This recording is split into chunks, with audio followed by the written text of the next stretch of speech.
Monsoon में खिल उठता है बुंदेलखंड का यौवन। इस बार मानसून में क्यों ना आप बुंदेलखंड का ट्रिप प्लान करें। बुंदेलखंड आएं और देखें यहाँ की खूबसूरती को। आप बुंदेलखंड के राजसी किलों और शानदार मंदिरों को देखने के लिए यहाँ का एक टूर प्लान कर सकते हैं। बुंदेलखंड में खजुराहो, छतरपुर, बानपुर, मड़फा दुर्ग, टीकमगढ़, गढ़कुंडार और बरुआ सागर जैसे टूरिस्ट डेस्टिनेशन है। मानसून के समय इन जगहों का सफर एक सुखद अनुभव हो सकता है। बुंदेलखंड में 90% बारिश जुलाई और अगस्त के महीने में होती है। बुंदेलखंड ट्रिप में आपको बंजर पहाड़ियां, जंगल और गहरे नाले बहुत मिल जाएंगे। लेकिन आप मानसून में यहाँ के सफर पर आएंगे तो नदियों में कलकल करती पानी की धारा आपका मन मोह लेगी। साथ ही यहाँ चारों ओर हरियाली हरियाली नजर आएगी, जिस पर आप मंत्रमुग्ध हो जाएंगे। आमतौर पर बंजर रहने वाले इस क्षेत्र में बारिश हो जाने से खुशहाली छा जाती है। पहले यहाँ राजा और ऋषि मुनि आते थे, लेकिन अब ये जगह नए पर्यटकों के बीच आकर्षण का केंद्र है। हर साल देश विदेश से लाखों पर्यटक यहाँ की प्राकृतिक छटा का आनंद उठाने आते हैं। चलिए आपको ले चलते हैं बुंदेलखंड भ्रमण पर। खजुराहो, जिसके दर्शन के बिना भारत दर्शन अधूरा है। खजुराहो बुंदेलखंड में स्थित एक ऐसा स्थल है जो अतीत के स्वर्णिम साध्य के साथ वर्तमान के सामने गौरवपूर्ण मुद्रा में खड़ा है। खजुराहो बुंदेलखंड का वक्षस्थल, वास्तुकला का अपूर्व भंडार, समस्त विश्व का आकर्षण, सांस्कृतिक और आध्यात्मिक चेतना का केंद्र है। खजुराहो की स्थापत्य कला में निर्माण के बिंदु बिंदु में प्रेम के अनुपम आख्यान अथवा कामसूत्र की शाश्वत कला गुथी है। पत्थरों में काम क्रीड़ाएं, काम कला का हर रूप सजीव रूप से उत्कीर्ण है। मध्ययुगीन मांस की ये सजीव मूर्तियां आज भी अतुलनीय हैं। आज भी ऐसा लगता है कि यहाँ की मिथुन मूर्तियों के अंग प्रत्यंग में खनक भरी गुनगुनाहट है, जिनके उद्दीलन को शब्द सीमा में नहीं बांधा जा सकता। हरे भरे जंगलों की हरितमा में छिपा यह अनमोल सौंदर्य प्रायः 600 वर्षों तक मानव के नेत्रों से अछूता रहा। सन 1840 में एक ब्रिटिश शिकारी दल ने इस स्थल का पता लगाया था। बाद में उत्खनन के माध्यम से मिट्टी के गर्भ में दबा यह अनुपम सौंदर्य बाहर आया तथा सन 1923 में यह सर्वसाधारण में यात्रा हेतु चर्चित हुआ। यहाँ के शिल्प सौंदर्य को देखकर यही कहा जा सकता है कि खजुराहो के दर्शन के बिना भारत दर्शन अधूरा है। निर्माण काल की दृष्टि से खजुराहो के मंदिरों को दो भागों में विभाजित किया जा सकता है। एक पूर्ववर्ती, जिसके अंतर्गत 64 योगिनी, लाल गुहा महादेव, ब्रह्मा मतंगेश्वर और बराह मंदिर आदि आते हैं। दूसरा परवर्ती, जिसमें शेष सभी मंदिर आते हैं। चंदेल वंश के राजाओं ने कुल 85 मंदिर बनवाए थे, जिनमें से वर्तमान में केवल 22 मंदिर शेष बचे हैं। पश्चिम मंदिर समूह, यह मंदिरों का सबसे बड़ा समूह है। पश्चिमी मंदिर समूह संग्रहालय के ठीक सामने है। पश्चिम समूह में आने वाले मंदिरों में 64 योगिनी मंदिर, कंदारिया महादेव मंदिर, देवी जगदम्बा मंदिर, चित्रगुप्त मंदिर, विश्वनाथ मंदिर, पार्वती मंदिर, लक्ष्मण मंदिर व मतंगेश्वर मंदिर उल्लेखनीय है। इन मंदिरों में अधिकतर देवी देवताओं की मूर्तियां या तो खंडित हैं या गायब हैं। 64 योगिनी मंदिर सबसे पुराना है। इसकी तिथि 900 ईस्वी तक रखी गई है। ग्रेनाइट पत्थर से बने इस मंदिर को काली मंदिर के नाम से भी जाना जाता है, पर इसमें काली की मूर्ति अब नहीं है। कंदारिया महादेव का 31 मीटर लंबा मंदिर खजुराहो के मंदिरों में सबसे ऊंचा और सुंदर है। मंदिर के तोरण द्वार को विभिन्न आकृतियों से अलंकृत किया गया है। मतंगेश्वर मंदिर में स्थित 2.5 मीटर ऊंची विशालकाय शिवलिंग प्रतिमा दर्शनीय है। पूर्वी मंदिर समूह, मंदिरों का यह समूह खजुराहो गांव के निकट है। इसमें 3 हिंदू और 3 जैन मंदिर आते हैं। बामन, ब्रह्मा, जावरी, घंटाई, आदिनाथ, पारसनाथ के मंदिरों में जावरी व ब्रह्मा के मंदिर प्रायः खंडर हो चुके हैं। मूर्ति कला की दृष्टि से घंटाई मंदिर देखते ही बनता है। पारसनाथ पर तराशी गई बैल की प्रतिमा अत्यंत आकर्षक है। दक्षिण मंदिर समूह, दक्षिणी मंदिर समूह के मंदिर खजुराहो गांव के करीब 5 किलोमीटर दक्षिण में स्थित है। इस समूह में केवल 2 मंदिर उल्लेखनीय हैं, दूलादेव तथा चतुर्भुज मंदिर। दूलादेव शिव मंदिर है। मंदिर की मुख्य दीवार पर वृक्षों के इर्द गिर्द खेलती स्त्रियों की मूर्तियां उत्कृष्ट हैं। चतुर्भुज मंदिर भगवान विष्णु का मंदिर है। इसमें विष्णु भगवान की मूर्ति पत्थर को काटकर बनाई गई एक अत्यंत सुंदर मूर्ति है। खजुराहो के मंदिरों पर उत्कीर्ण कामकीड़ा तथा नारी की नग्न अर्धनग्न मूर्तियां वास्तव में कला की दृष्टि से उत्कृष्ट है। खजुराहो हवाई रेल व सड़क मार्ग द्वारा पहुंचा जा सकता है। दिल्ली से आगरा होते हुए खजुराहो के लिए इंडियन एयरलाइंस की दैनिक उड़ान है। खजुराहो वाराणसी व काठमांडू से भी हवाई मार्ग द्वारा जुड़ा है। उत्तर मध्य रेलवे के झांसी मानिकपुर शाखा पर महोबा होते हुए ट्रेन से खजुराहो पहुंचा जा सकता है। आगरा, छतरपुर, हरपालपुर, झांसी, कानपुर, लखनऊ, पन्ना, सतना, वाराणसी से खजुराहो के लिए सीधी बस सेवा है। भगवान श्री कृष्ण के नाम की पर्याय ऐतिहासिक नगरी टीकमगढ़। जिला मुख्यालय टीकमगढ़ संभागीय मुख्यालय सागर से सड़क मार्ग से संबद्ध है, जिसकी दूरी लगभग 130 किलोमीटर है। इस प्रकार राज्य के मुख्यालय भोपाल से सड़क मार्ग से 343 किलोमीटर तथा रेल मार्ग से 202 किलोमीटर की दूरी पर है। ऐतिहासिक नगर टीकमगढ़ की सीमा पूर्व की ओर टीकमगढ़ किला, पश्चिम में ढोंगा का मैदान, उत्तर में महाविद्यालय छात्रावास एवं सिंचाई कॉलोनी तथा दक्षिण में विनोद कुंज एवं बैकुंठी तक है। ऐतिहासिक पृष्ठभूमि के संदर्भ में बुंदेलखंड के इस भूभाग टीकमगढ़ पर माढ़ेलों का आधिपत्य का उल्लेख मिलता है। जिस क्षेत्र पर उस समय माढ़ेलों का अधिकार रहा, उस क्षेत्र में आज भी लोधी जाति का बाहुल्य है। वर्तमान टीकमगढ़ नगर एवं इसका निकटवर्ती क्षेत्र उसी का एक भाग है। टीकमगढ़ नगर के एक मोहल्ले पुरानी टेहरी के निकट की भूमि में प्राचीन बस्ती के चिन्ह अभी भी विद्यमान है, जिन्हें देखने से ऐसा प्रतीत होता है कि यह बस्ती लगभग 1200 वर्ष पूर्व स्थापित की गई होगी। बस्ती से थोड़ी ही आगे पूर्व की ओर मां देले बाबा का एक प्राचीन चबूतरा है। पुरानी टेहरी के निवासी आज भी पर्व त्योहार के अवसरों पर यहाँ एकत्र होकर मां देले बाबा की पूजा करते हैं। इस बात से यह निश्चित सा हो जाता है कि टीकमगढ़ नगर की स्थापना तत्कालीन मां देले शासकों द्वारा की गई होगी। सन 1783 से पूर्व टीकमगढ़ नगर टेहरी नगर कहलाता था। टेहरी नामकरण का कारण तत्कालीन टेहरी ग्राम का त्रिकोण की आकृति में बसा होना ही था। ओरछेस महाराजा वीर सिंह जो देव प्रथम ने अपने द्वितीय पुत्र पहाड़ सिंह को टेहरी नामक यह स्थान जागीर में दिया था।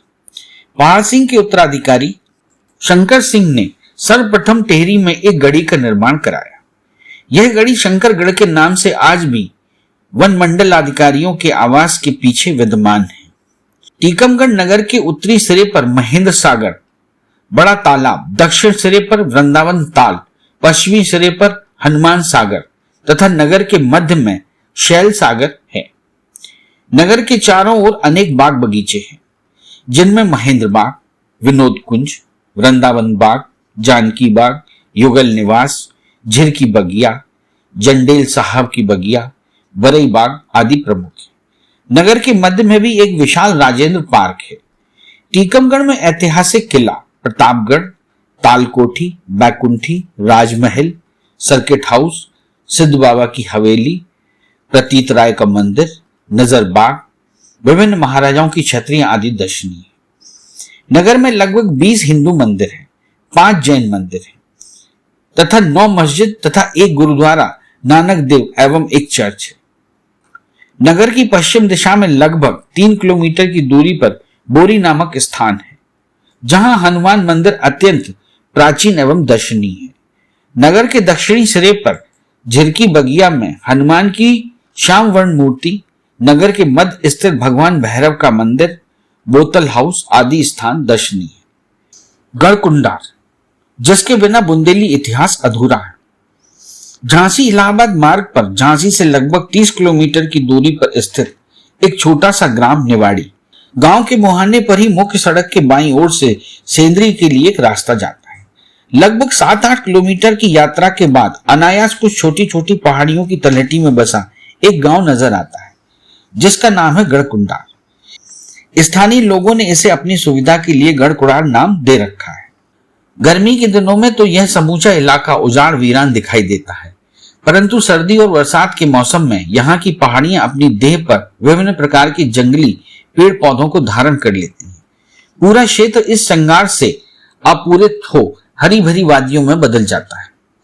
इस हरे भरे दृश्य के बीच यहाँ मौजूद है रहस्य रोमांच से लबरेज गढ़कुंडार नामक छोटा सा किला, जिसके बिना बुंदेली इतिहास संपूर्ण नहीं माना जाता।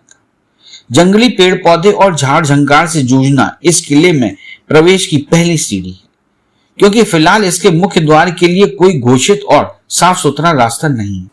इस संपूर्ण इतिहास को समेटे यह किला अपनी आयु के लगभग 1000 वर्ष पूरे कर रहा है।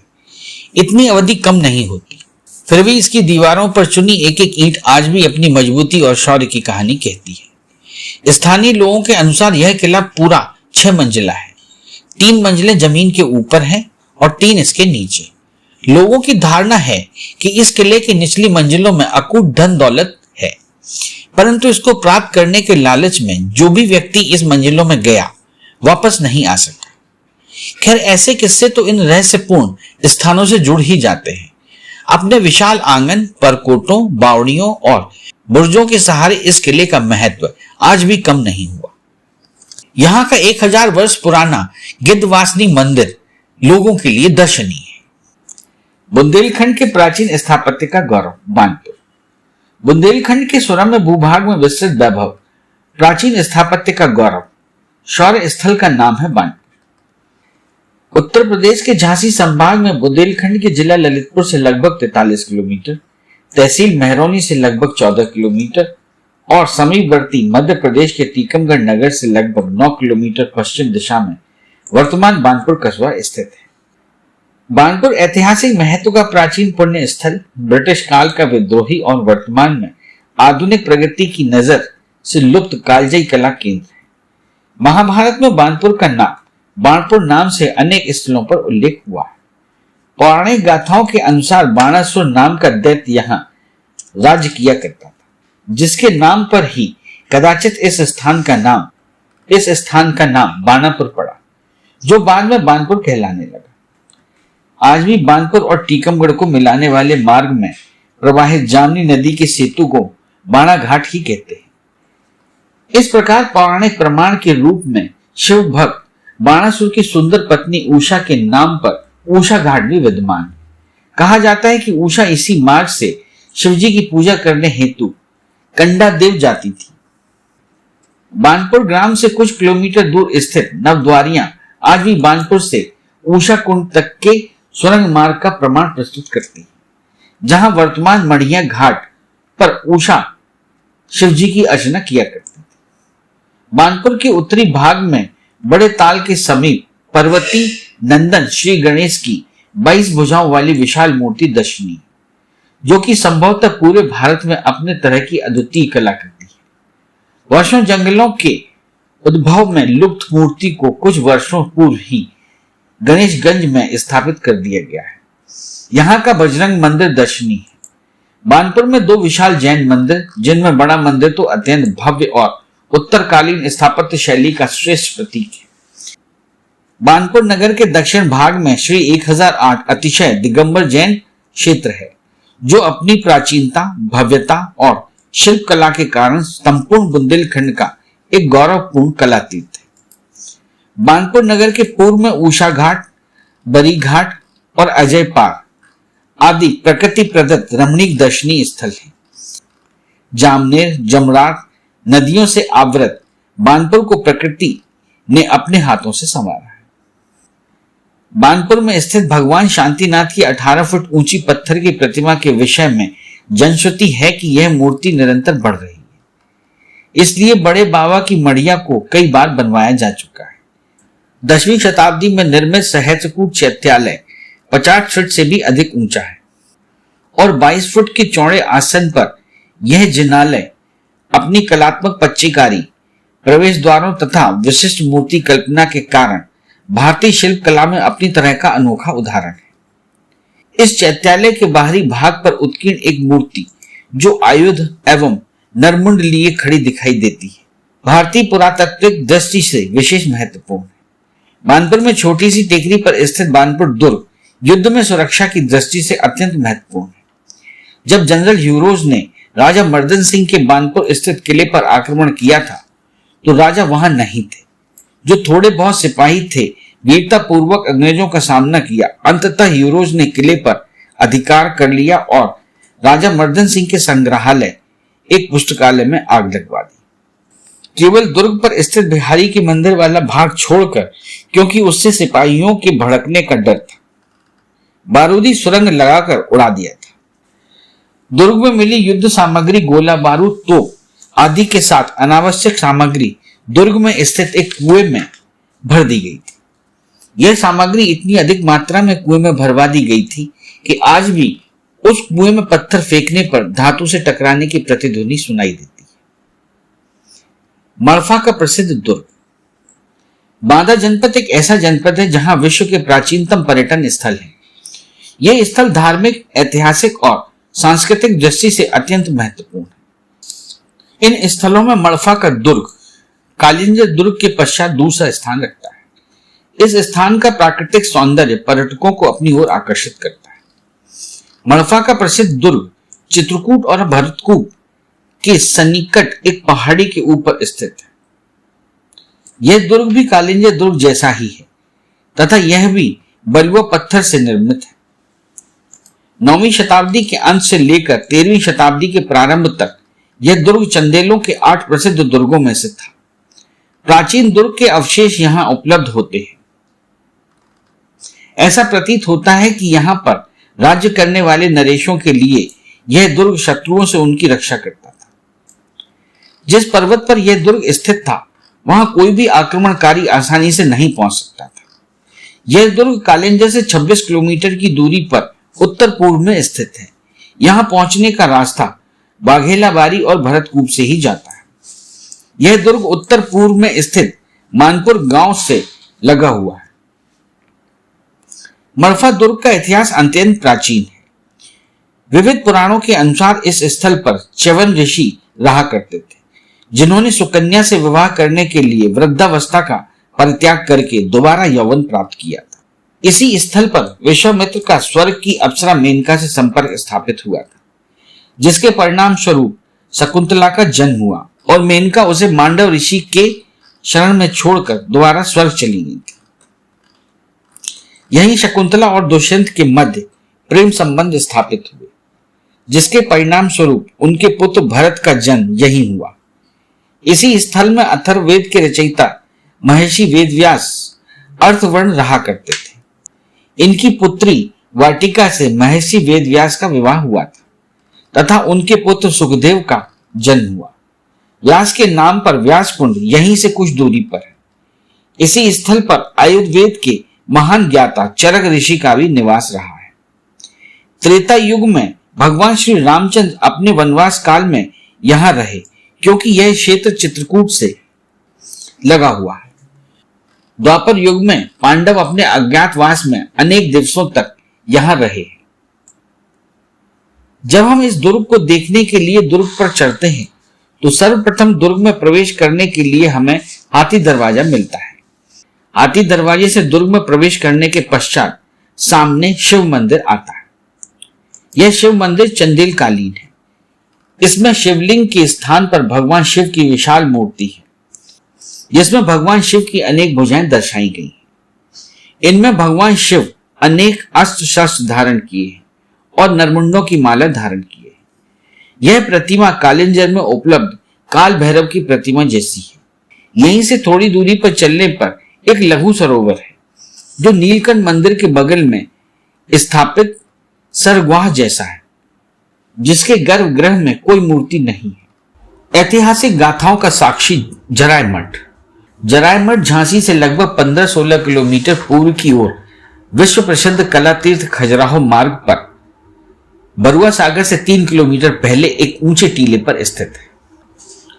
इसकी 4 दीवारी के भीतर लाल पत्थरों से निर्मित एक ऊंचा सा मंदिर एकाकी वातावरण में एक मौन तपस्वी की भांति खड़ा अपने बीते हुए गौरवपूर्ण दिनों की कहानी कहता सा दिखाई देता है।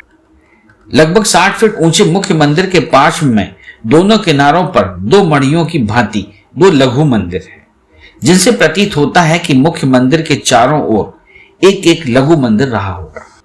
इस प्रकार मध्यकाल में प्रचलित पंचायतन शैली के अंतर्गत इस मंदिर के आगे के दोनों कोनों पर बने लघु मंदिर किसी प्रकार नष्ट हो गए। संभवतः ये मंदिर पंच प्रमुख देवताओं शिव, विष्णु, शक्ति, गणेश, ब्रह्मा अथवा सूर्य से संबंधित रहे होंगे। दोनों लघु मंदिरों में बाह्य अलंकरण में नाग, बल्लरियों के आलेखन बड़े ही कलापूर्ण एवं हृदयाकर्षक हैं। मंदिर का निर्माण काल लगभग 9वीं-10वीं शताब्दी का है। मुख्य प्रवेश द्वार के दोनों ओर नीचे मकर वाहिनी गंगा व कच्छप वाहिनी यमुना तथा अतिमंत्री मुद्रा में प्रदर्शित अप्सराएं हैं। प्रवेश द्वार के ऊपर श्रीदलों की 4 पंक्तियों में सप्तमातृकाएं, नवग्रह एवं अन्य लघु प्रतिमाएं। एक श्रीदल में एक ओर हंसवाहन ब्रह्मा व दूसरी ओर वृषवाहन शिव हैं। मध्यवर्ती प्रतिमा अस्पष्ट है, पर इस अस्पष्ट प्रतिमा के विष्णु होने से यह मंदिर विष्णु मंदिर प्रतीत होता है। बाईं ओर की बाह्य भित्ति पर चतुर्भुज नरसिंह भगवान की एक सुंदर प्रतिमा विशेष रूप से उल्लेखनीय है। इस प्रतिमा में नरसिंह भगवान का 2 अग्र हाथों के द्वारा घुटने पर पड़े हुए राक्षस राज हिरण्यकश्यप का वक्ष विदीर्ण करते हुए तथा दोनों पार्श्व हाथों से दोनों ओर खड़े हुए एक एक सहयोगी राक्षस के केशों को बड़े ही स्वाभाविक ढंग से खींचते हुए बताया गया है। इन नरसिंह रूपी विष्णु के एक ओर उनके आयुध गदा व दूसरी ओर शंख बताए गए हैं। अन्य कलापूर्ण प्रतिमाओं में इंद्र, अमृत घट पर स्थित चंवर, धारणी मिथुन प्रतिमाएं, चामुंडा आदि की प्रतिमाएं विशेष आकर्षण का केंद्र है। इस चैनल को लाइक और सब्सक्राइब करना ना भूलें। देखते रहिए बंजारा बीट्स।